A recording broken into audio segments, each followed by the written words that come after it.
the third session is the C session.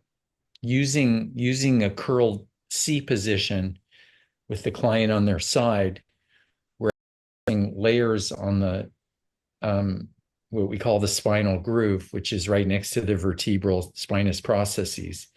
That's usually filled in with thick, murky tissue of paraspinals.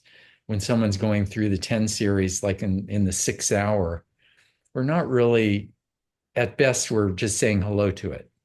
It's rarely even available. In the, after someone's had the work and they've waited a little while and someone goes into that a curled position and we're on their, on the back side of them with our fingertips or our elbow, we actually can access that all the fascia that was frozen in the spinal groove. And we have people kind of moving or rounding back into it or breathing into the back there, learning really where their spine is.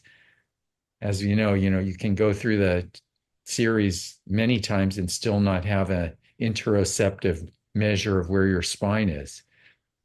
That actually comes from working on finding it. And once people really know where their spine is, it makes it much easier to, you know, to know about its verticality and when those segments are glued together in extension, and we take it into flexion, we can unglue the posterior side in affecting that posterior longitudinal ligament. Actually putting length into that.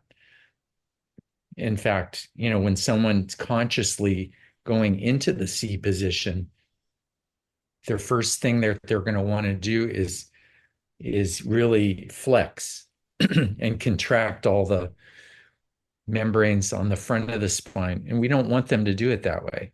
We want them to do it by finding the front of their spine in their interoceptive capability and coming back without tightening anything.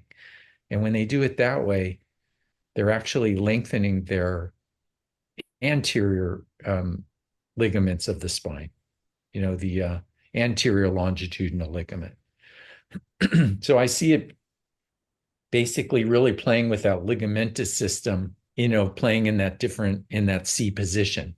So yeah, learning how to really move the spine and move the segments of the spine is one of the big lessons of that third advanced session.